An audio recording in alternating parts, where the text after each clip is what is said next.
We've got ourselves into the most peculiar predicament. We walk around taking life so dreadfully seriously, as if the whole affair was some kind of final examination where one wrong answer could doom us to eternal failure. But what if I told you that this entire setup, this grand drama of existence, is nothing more than an elaborate game, and like any game once you understand the rules, you can learn to play it with remarkable skill and, dare I say, with a sense of joy. Think about it for a moment. When you were a child, you played games all the time. Cowboys and Indians house pretend tea parties. You threw yourself into these games. With complete conviction, you were absolutely the cowboy, totally the mother serving imaginatively cookies, but you never forgot, not really, that it was play the moment your mother called you for dinner. You dropped the role without a second thought. You didn't cling to being the cowboy. You didn't suffer an identity crisis when the game ended. But somewhere along the way, we forgot how to play. We became what I call method actors in the theater of life. We got so absorbed in our roles that we forgot we were acting. We started believing that we really are the banker, the housewife, the success, the failure.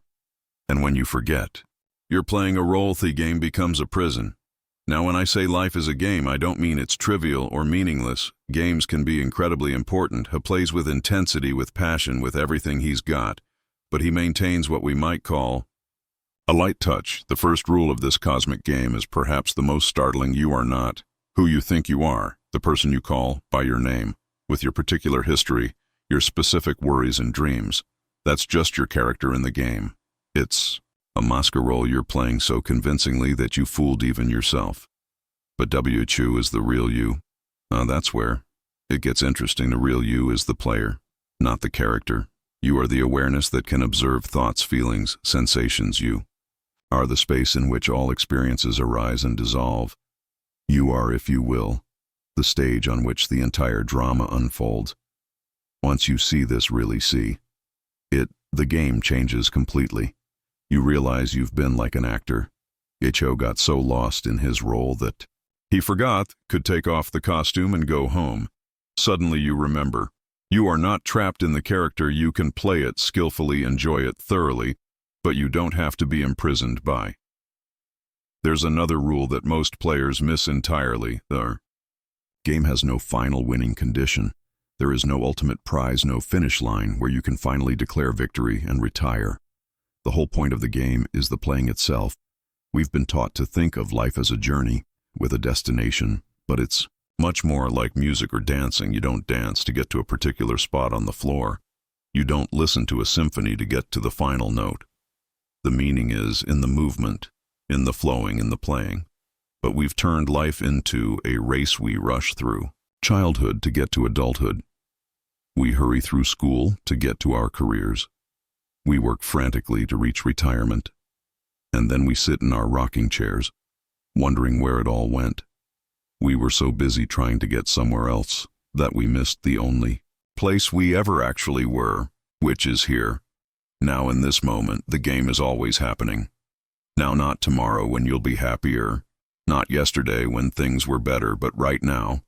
This is the only time the game is actually being played yet. Most of us are like people at a concert. Who spend the entire performance reading the program, notes trying to figure out what's coming next, instead of listening to the music that's playing right.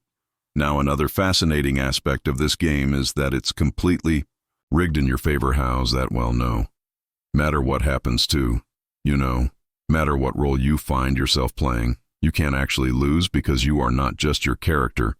You are the entire game itself. Think of it this way: in a dream, you might be chased by a monster and it feels terrifying, but when you wake up you realize you were both the one being chased and the monster doing the chasing. You were the entire dream in the same way. You are not just one player in the cosmic game. You are the game playing itself. This might sound like mystical nonsense, but consider this: every person who irritates you, every situation that challenges you, they're all part of your experience. They exist in your awareness in a very real sense. The entire universe, as it is happening inside your consciousness. You are not a small separate being struggling in a hostile world. You are the world looking at itself through the eyes of what you call you. Once you get this joke, and it is a cosmic joke of the highest order. Your whole approach to living changes. You stop taking everything so personally when someone criticizes you. Instead of getting defensive, you might think, here's the universe playing the role of the critic. Interesting. What can I learn from this performance? When you're facing a difficult situation, instead of asking, why is this happening to me? You might ask, why am I happening to this? Because if you are the entire game, then you are not the victim of circumstances. You are circumstances appearing to yourself as challenges to make the game interesting. Now let me address something important. This doesn't mean you become passive or indifferent. Far from it. When you know you're playing a game, you can play it with tremendous skill and enthusiasm. You can care deeply about your moves while not being devastated. If they don't work out perfectly, you can love fully while not being destroyed if that love isn't returned. You can work passionately while not being crushed if your efforts don't immediately succeed. The secret is what I call playing with a light touch. It's like being a great jazz musician. You know the basic structure of the song, but you're always ready to improvise. You respond to what the other musicians are doing. You don't try to force the music into some predetermined pattern. You flow with it, play with it, dance with it. Most people approach life like they're playing classical music with a very strict conductor. Every note must be exactly as written. There's no room for spontaneity, no space for creativity. But life is much more. Like jazz, the basic rhythm is there. But within that rhythm, infinite possibilities exist for improvisation and play. Here's one of the most liberating rules of the game. You don't have to be consistent. You are under no obligation to be the same person you were 5 minutes ago. The character you've been playing, with all its limitations and problems, is not a permanent fixture. It's more like clothing. You can change. We spend so much energy defending our self-image, protecting our reputation, maintaining our personality. But what if you could be anyone you choose to be in each moment? What if, instead of being trapped by your past, you could reinvent yourself constantly, not in a crazy, unstable way, but in a fluid, creative way that allows you to respond freshly to each situation? Children do this naturally. One moment, they're a princess. The next, they're a dragon. Then they're a race car driver. They don't worry about consistency. They don't think, but wait, yesterday I was a princess, so I can't be a dragon today. And here's the beautiful thing. Every person you meet is you, wearing a different mask, playing a different role. That annoying colleague, that difficult relative, that stranger on the street. Who smiled at you? They're all you, exploring what it's like to be different. Characters in the great drama, when you see this, compassion arises naturally. Not the condescending kind of compassion that looks down on others, but the recognition that you're all in this together, all playing parts in the same cosmic theater. This doesn't mean everyone is the same on the surface level. Obviously, people have different personalities, different backgrounds, different ways of playing their roles. But at the deepest level, the awareness looking out through their eyes is the same awareness looking out through yours. We're all windows in the same house, each with a different view, but all part of the same structure. Now let's talk about one of the trickiest aspects of the game, the part most people find hardest to master. How do you deal with suffering? How do you play skillfully when the game seems to turn against you? When you're dealt what appears to be a losing hand?